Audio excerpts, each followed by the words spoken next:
తెలంగాణ సాధించుకున్న దినం, తెలంగాణ రాష్ట్రం వచ్చిన దినం, కొండా లక్ష్మణ్ బాబూజీ గారి ఆశయాలతో, కొండా లక్ష్మణ్ బాబూజీ ఆశయ సాధనతో ఈరోజు ఈ సభ నిర్వాహకులు మన జ్ఞానేశ్వర్ గారు, రాపోల్ జ్ఞానేశ్వర్ గారు, వేదిక మీద ఉన్న పెద్దలందరికీ, వేదిక ముందు వచ్చిన మన పెద్దలందరికీ నమస్కారాలు తెలియజేసుకుంటూ, కొండా లక్ష్మణ్ బాబూజీ నా చిన్నతనంలో చిన్నకొండూరు నియోజకవర్గం నుంచి ఆయన జనరల్ ఎన్నికలో నిలబడ్డప్పుడు మేము చిన్న పిల్లలము.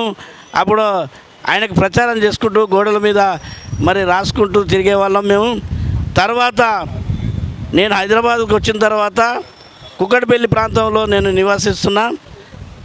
అక్కడ మేళా కార్యక్రమం మొదలుపెట్టినప్పుడు బాబూజీ గారి ఆశయాలతో బాబూజీ గారు చెప్పిన విధంగా మేము మేళా కార్యక్రమం 25 ఏళ్ళ నుంచి నిర్వహించడం. ఇప్పుడు 25 ఏళ్ళు అయింది.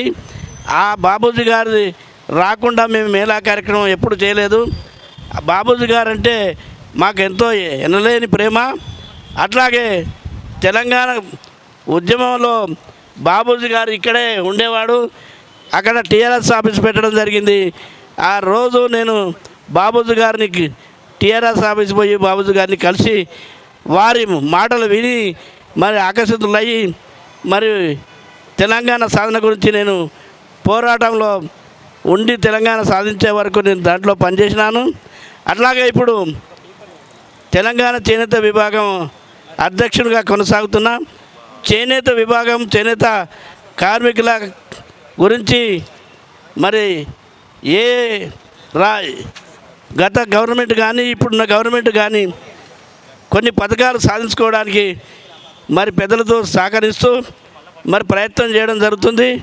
అందుగురించే కొండా లక్ష్మణ్ బాబూజీ అంటే మరి మన తెలంగాణ ముద్దుబిడ్డ, తెలంగాణ జాతిపిత కొండా లక్ష్మణ్ బాబూజీకి మరి తెలంగాణ జాతిపితగా అందరం గుర్తించి గవర్నమెంట్తో డిమాండ్ చేసుకుంటూ మరి తెలంగాణ జాతిపితగా గుర్తించే వరకు మన పోరాటంలో నిర్విఘ్నమై ఉండి మరి కొండా లక్ష్మణ్ బాబుని స్మరించుకుంటూ మనము కార్యక్రమాలను చేయాలని చెప్పి కోరుకుంటూ సెలవు తీసుకుంటున్నాను. జై హింద్, జై తెలంగాణ.